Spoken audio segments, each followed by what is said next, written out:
En el nombre del Padre, del Hijo y del Espíritu Santo. Amén. Dios te salve María, llena eres de gracia, el Señor es contigo. Bendita tú eres entre todas las mujeres y bendito es el fruto de tu vientre Jesús.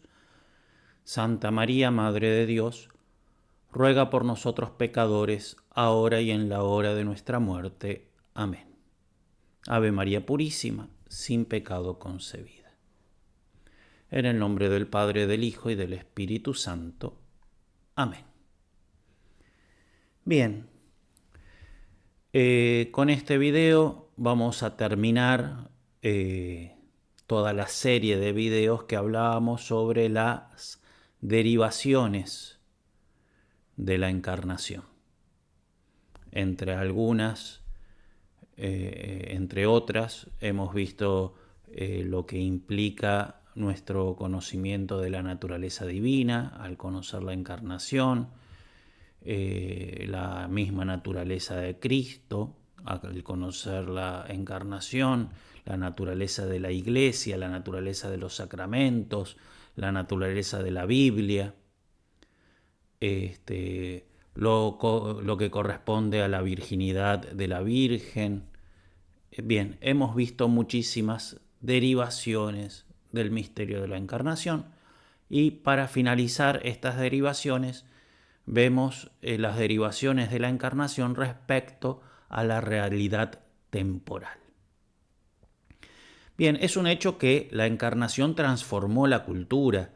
Basta ver la evolución del arte en Europa y en América y darse cuenta cómo el arte cambia cuando llega el influjo de la encarnación. O sea, es evidente que la encarnación ha tenido un influjo sobre la realidad humana temporal. ¿Cuál es la naturaleza de este influjo de la encarnación en la realidad temporal? ¿La encarnación debe influir en la realidad temporal? Es la pregunta que nos podemos hacer. Y la respuesta es esa. La encarnación debe influir en la realidad temporal en la medida que el hombre reciba bien a Cristo. Entonces, si yo recibo bien a Cristo, Cristo va a influir en mi vida, en todos los aspectos de mi vida. Y en cambio, si yo digo, bueno, sí, Cristo vino, Dios se hizo hombre, y Jesucristo es verdadero Dios y verdadero hombre. Bueno, voy a ir a misa los domingos y el resto de mi vida lo hago como si Cristo no existiese. Entonces, evidentemente, no he recibido bien a Cristo. En la medida que yo reciba bien a Cristo, el influjo de Cristo en mi vida va a ser más grande. Y si yo lo recibo perfectamente, va a ser total. ¿Por qué? Porque no hay otro camino a Dios que no sea Cristo. Entonces, del mismo modo como yo no puedo decir, bueno, a Dios le doy el 50% de mi vida, con el otro 50% hago lo que quiero, ¿no? A Dios hay que amarlo con todo el corazón, con toda el alma, con toda la mente y con todas las fuerzas.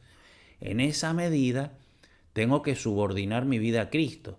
Porque si hay un aspecto de mi vida que no lo subordino a Cristo, ese aspecto de mi vida no se lo entrego a Dios. ¿Por qué? Porque Cristo es el único camino. Entonces, evidentemente, toda la realidad de cada hombre y toda la realidad del hombre tiene que estar influenciada, recibir el influjo de la encarnación en la medida que el hombre reciba bien a Cristo. Veamos entonces cómo el augusto misterio de la encarnación debe iluminar e influir sobre la realidad temporal, sobre toda nuestra vida, sobre todos los aspectos de nuestra vida. Y vamos a hablar entonces sobre la cristiandad. Al asumir Cristo todo lo auténticamente humano, ninguna actividad humana es extraña al Evangelio. No hay realidad humana que no sea asumida por Cristo, auténticamente humana. Evidentemente no asumió el pecado, no asumió nuestras malas acciones, pero todo lo que es auténticamente humano ha sido asumido por Cristo. Y en Cristo tenemos un modelo, ¿no? Para que, y no solamente un modelo, una fuerza, una guía, de modo tal de que todo lo auténticamente humano se ordene a Dios y no haya nada de lo humano que no sea ordenado a Dios, porque en la medida que lo humano no sea ordenado a Dios, eso humano se degrada, ¿no? Porque el hombre, todo el hombre fue creado para Dios, no una parte del hombre solamente, ¿no? Entonces, como todo lo humano tiene que ordenarse a Dios, y como Cristo es necesario para ordenar a Dios lo humano, Cristo asume todo lo humano. Y no hay por consiguiente nada humano que sea extraño al Evangelio y que no tenga que estar iluminado por el Evangelio. Si bien no todo acto del hombre tiene valor moral, de ahí que se distingan los actos del hombre de los actos humanos. Si yo me levanto y en modo inconsciente voy caminando y piso una baldosa, y no es que el pisar esa baldosa fue un acto moral, porque no lo hice sin darme cuenta. O sea, el hombre hace muchísimas acciones que son del hombre, pero no son humanas, ¿no? Pero entonces, si bien no todo acto del hombre tiene valor moral, el hombre puede darle valor moral a todas sus acciones, ¿no? Y puede decir, bueno, sí, yo me fui y caminé, me levanté, no pensé en nada, fue todo medio sin tomar conciencia, fui, me lavé los dientes, todo así medio mecánico. Ahí no hubo actos de nada, fueron como lo hubiese hecho un animal. Sí, básicamente como el pajarito le encendés la luz y canta, bueno, así me levanté yo. Pero yo podría haber hecho de esas acciones que fueron del hombre y no morales, no humanas, podría haber hecho de esas acciones actos morales y podría haberles ofrecido a Dios todas esas acciones, todos esos sacrificios, todos esos esfuerzos, chiquititos, sí, pero se los podría ver, ¿no? Entonces, así yo también puedo ir a trabajar y no y hacerlo de modo mecánico, pero le puedo ofrecer a Dios mi trabajo, ¿no?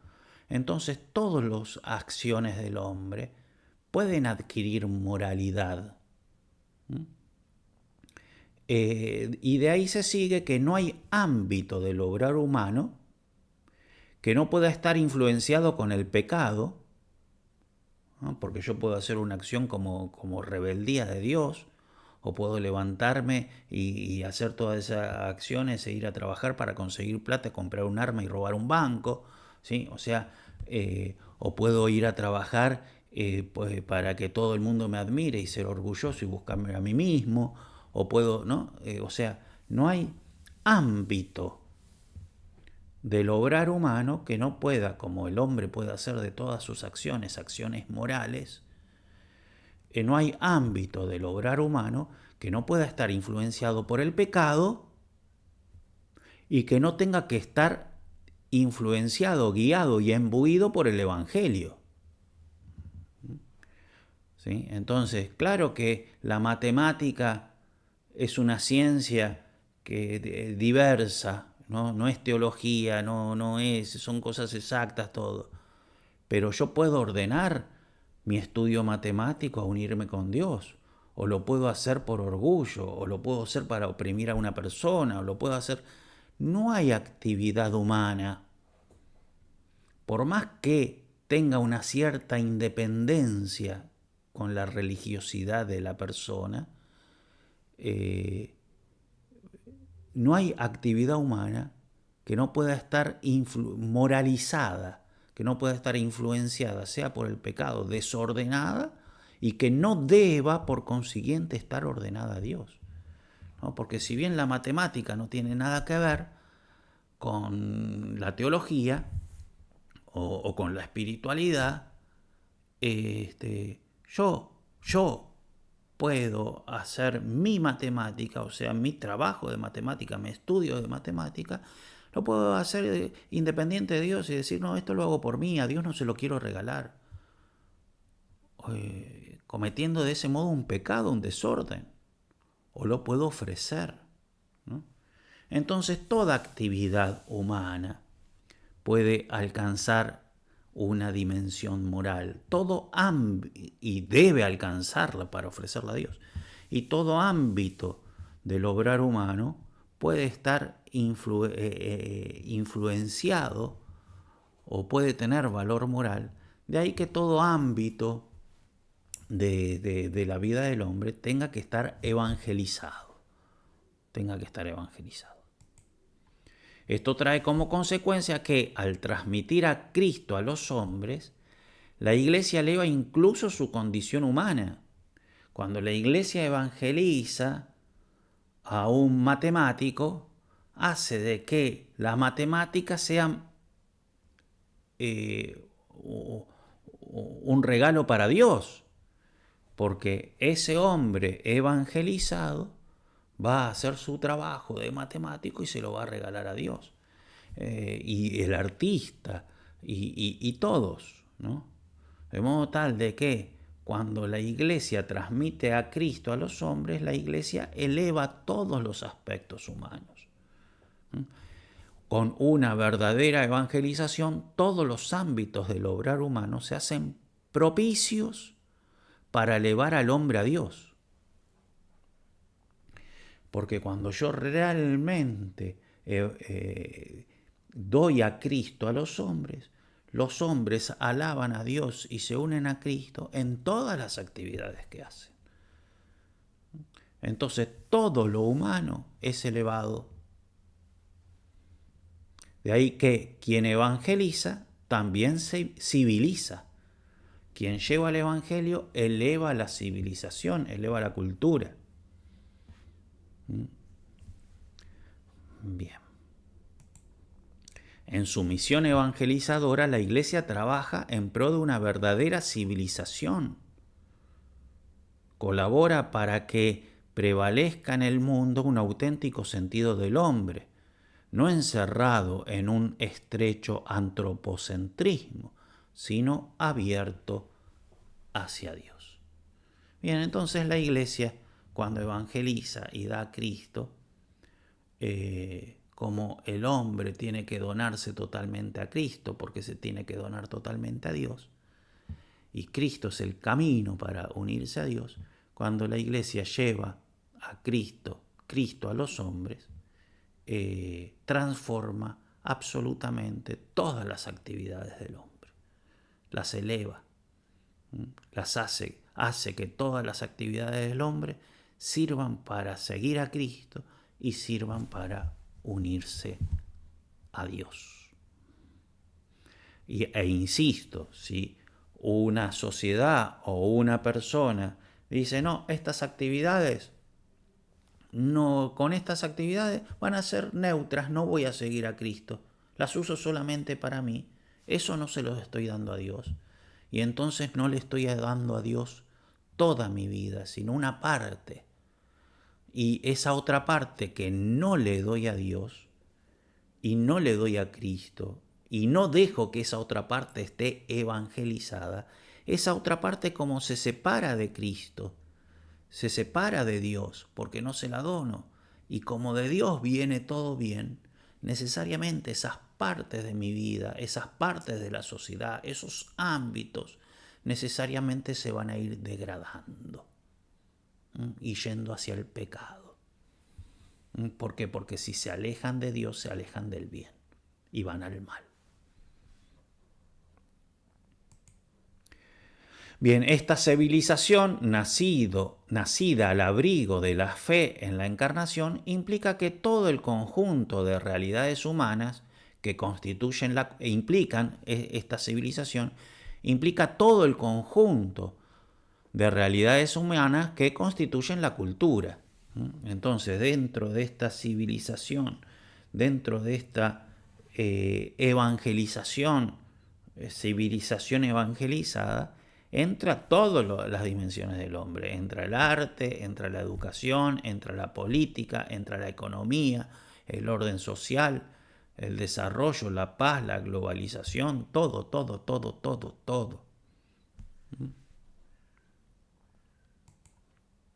El Papa Juan Pablo II, San Juan Pablo II, recuerda que en este sentido San Benito creó una civilización nueva, casi sin preverlo quizás, la civilización cristiana. Transformó Europa, transformó la civilización. De ahí que San Juan Pablo II se refiera a los siglos gloriosos del medioevo, ¿no? Como logró San Benito, llevando Cristo, ¿sí?, con los monasterios, llevando Cristo a toda la población europea, cómo logró transformar toda la sociedad europea, toda la cultura europea, ¿no? Cómo realmente Cristo pasó a ser el centro de toda la cultura en Europa, creando así lo que se conoce como cristiandad, el medioevo. Era una realidad humana, de modo tal de que todos los hombres tenían el pecado y hacían cosas malas como todos los hombres en todos los tiempos, ¿no? Pero tenía ese aspecto cultural positivo y necesario, que es el reconocer que Cristo tiene que ser el centro de todos los hombres y de todo el hombre. El Verbo encarnado es entonces el fundamento de la civilización plenamente civilizada, porque la civilización estará plenamente civilizada cuando, o sea, será plena, humanamente hablando, cuando esté unida a Dios, y la unión con Dios se da a través del Verbo encarnado. De modo tal de que es el Verbo encarnado el fundamento de la civilización plena. Y en todos los aspectos de la civilización, que los hemos mencionado acá atrás, esperen que lo encuentro.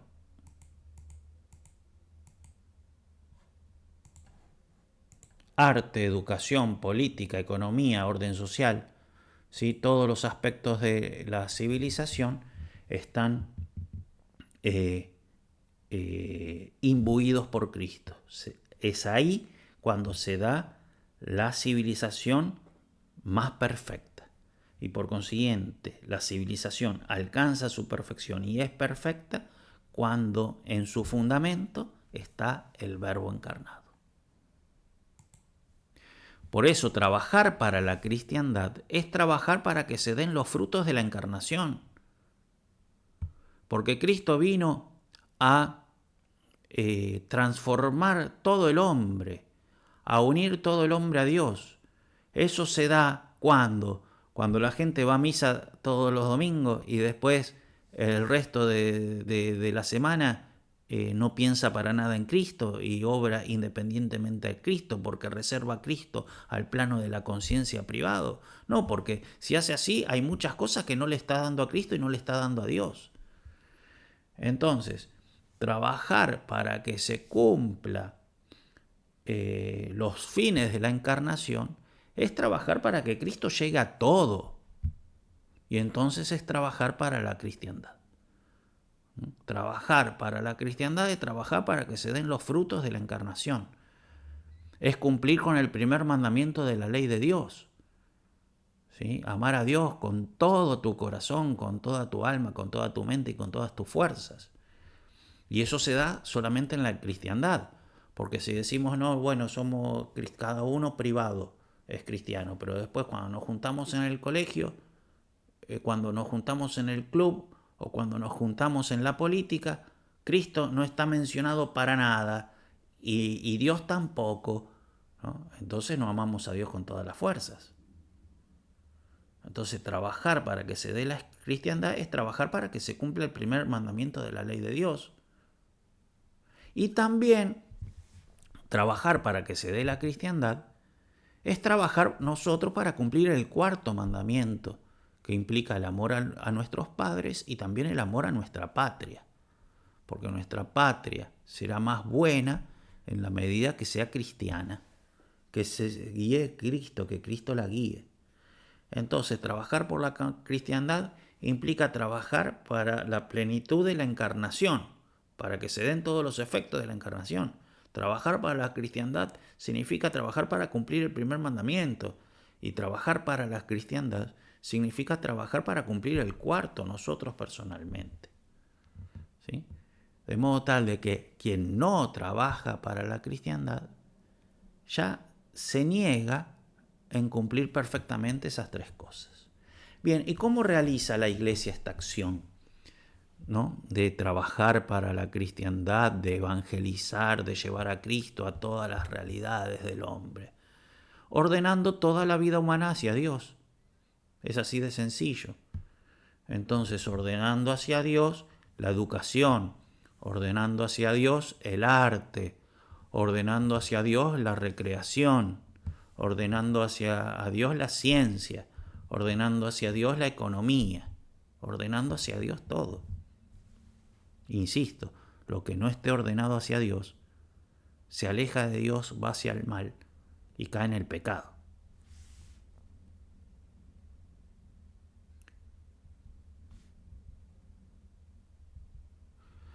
Decía San Pablo VI, el desarrollo de la cultura moderna ha reconocido la legítima y justa distinción de los diversos campos de la actividad humana, dando a cada uno de ellos una relativa autonomía. Claro que cuando yo estudio cuánto es 1 más 1, cuando yo hago matemática, no es que tengo que estar buscando la revelación. ¿Sí? Una cosa es las verdades reveladas, otras cosas son las verdades naturales, ¿no? Una cosa es la espiritualidad, otra cosa es la matemática. Eso es evidente. Y entonces las ciencias y las diversas actividades tienen una cierta independencia, ¿no? Incluso la misma política y la misma economía tienen una cierta independencia. De modo que, decía San Pablo VI, cada ciencia, profesión y arte tiene su relativa independencia que la separa de la esfera propiamente religiosa. Una cierta independencia en el método, en el cálculo, un cierto aspecto del discernimiento. Pero continúa, pero allí donde este campo de actividad se refiere al hombre, como se trata de algo humano, considerado en su integridad, porque el hombre hace todo para unirse a Dios, incluso por más que la matemática tenga su independencia, el hombre la hace para unirse a Dios, porque no hay actividad del hombre que no tenga que estar ordenada para su unión personal con Dios. Allí donde este campo de actividad se refiere al hombre considerado en su integridad, es decir, de acuerdo a su fin supremo, todos los ámbitos pueden y deben honrar y ser honrados por la luz religiosa que aclare ese fin supremo y hace posible su obtención. De modo que, donde la actividad pase a ser moral, debe referirse al polo central de la vida que es Dios, y que Cristo nos revela y nos guía para alcanzarlo. ¿No? Se trata de una catequesis de Pablo VI. Entonces, en la medida que sí, la matemática es una actividad independiente de la religiosa en cuanto al método científico, pero el hombre que hace matemática, en ese hacer matemática, está haciendo un acto humano y por consiguiente moral, y por consiguiente tiene que estar de alguna manera evangelizado, ¿no? Tiene que estar evangelizado. Entonces yo no puedo estudiar matemática para hacer cosas malas, yo no puedo estudiar matemática de modo tal de no tener tiempo para rezar, yo no puedo hacer matemática sin ofrecérsela a Dios y transformarla en oración, porque todo tiene que estar, todo lo que haga el hombre tiene que estar dirigido a Dios y por consiguiente, dice Pablo VI, imbuido por Cristo, porque Cristo es el que nos guía para alcanzar a Dios. De ahí que la revolución moderna que vivimos por ser contra la cristiandad es un atentado contra la encarnación del Verbo. Entonces, obrar contra la cristiandad es obrar contra Jesús. Cristiandad entendido como que el Evangelio ilumine todas las cosas. Entonces decir, no, Jesús no tiene que ser mencionado en la escuela, Jesús no tiene que ser mencionado en el parlamento, Jesús no tiene... Eso es obrar en contra de la finalidad de la encarnación, porque cuando Jesús no sea para nada mencionado, esa actividad no se va a poder ordenar plenamente a Dios, porque el único que te puede enseñar a unir una actividad plenamente a Dios es Cristo.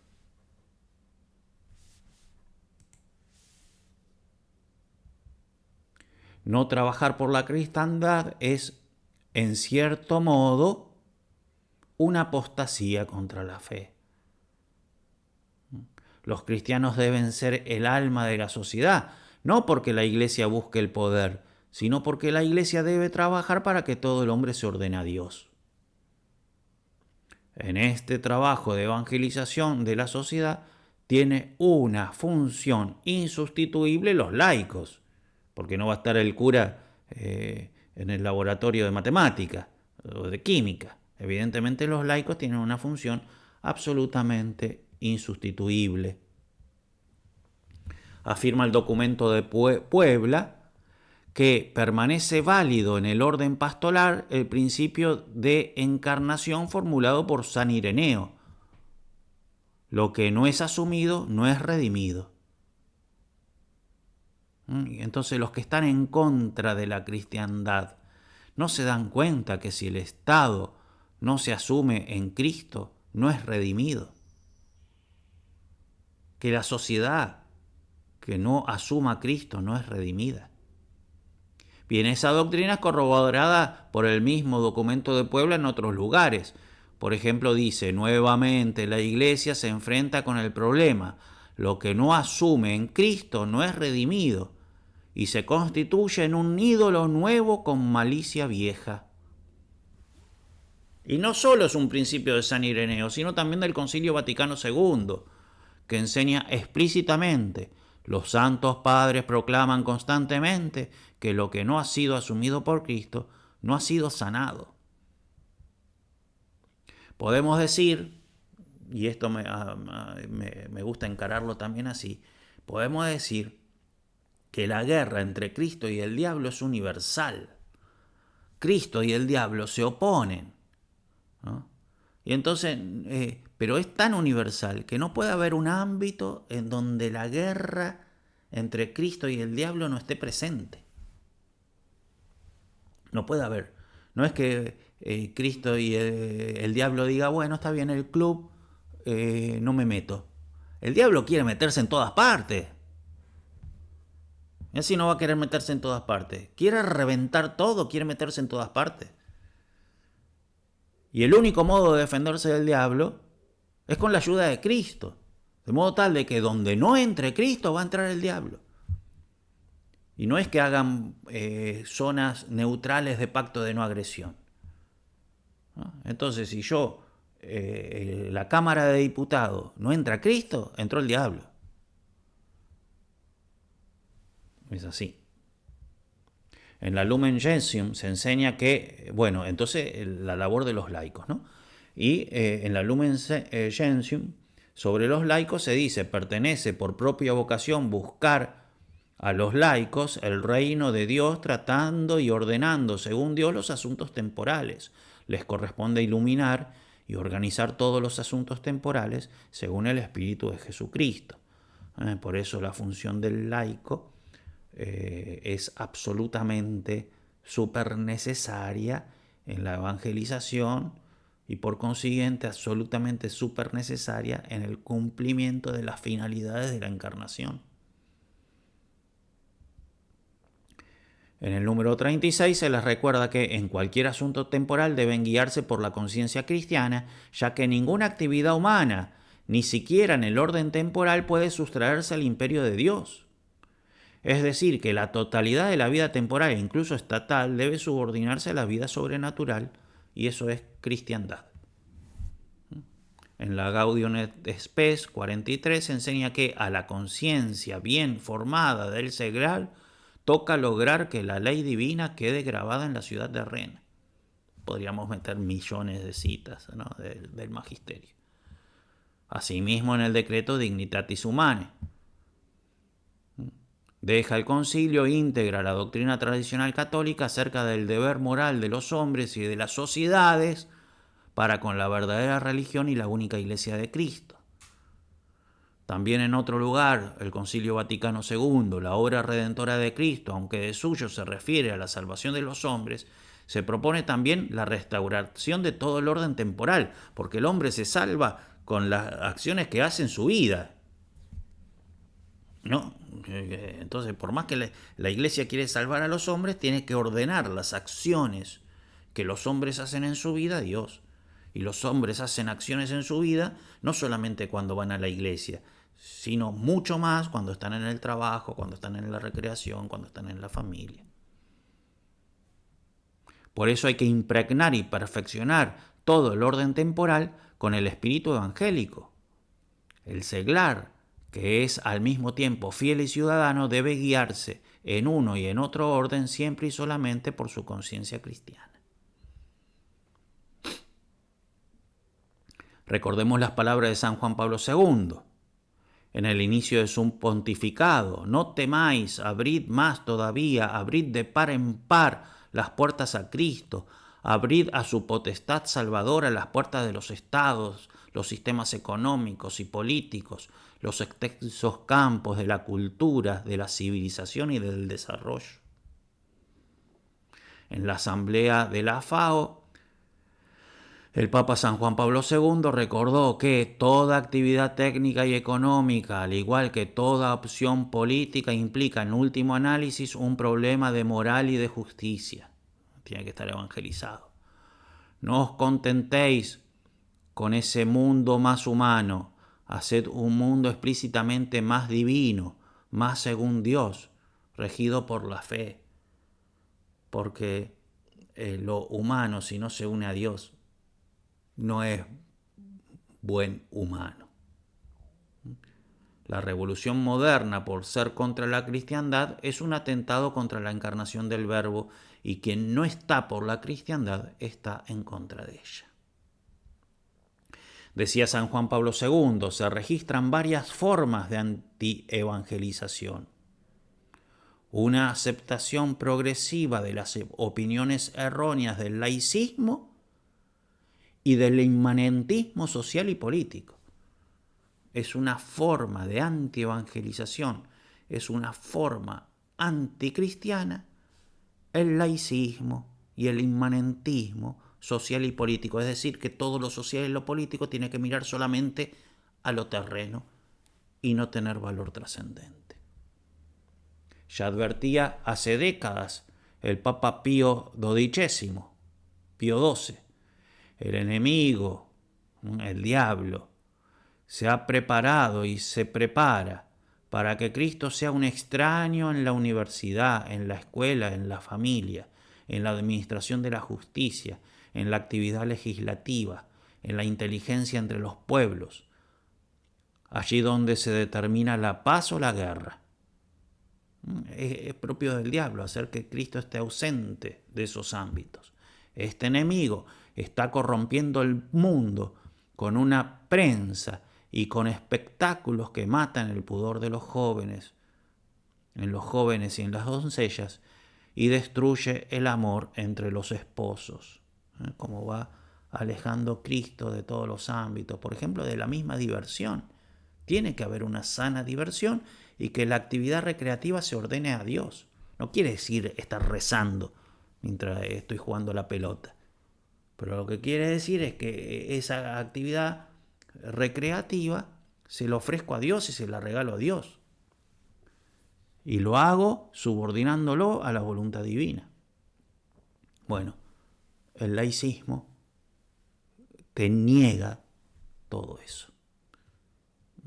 San Juan Pablo II decía, al converger en Cristo este doble primado, ¿sí?, de lo espiritual y de lo temporal, tenemos pues no solo el derecho y el deber, no solo el derecho, sino también el deber, y no solo el derecho y el deber, sino también la satisfacción y el honor de confesar su excelso señorío, el señorío de Cristo, sobre las cosas y sobre los hombres, que, con términos ciertamente ni impropio ni metafórico, puede ser llamado realeza. Cristo es el Rey. Es necesario que toda la cultura humana sea henchida por el Evangelio. Ninguna actividad humana es extraña al Evangelio. Hay que recuperar la dimensión de lo divino en toda la realidad terrena. Bien, entonces, ¿cómo tiene que influir el misterio del Verbo encarnado y la encarnación en todo lo que es humano? Eso es evangelizar la cultura. En el nombre del Padre, del Hijo y del Espíritu Santo. Amén.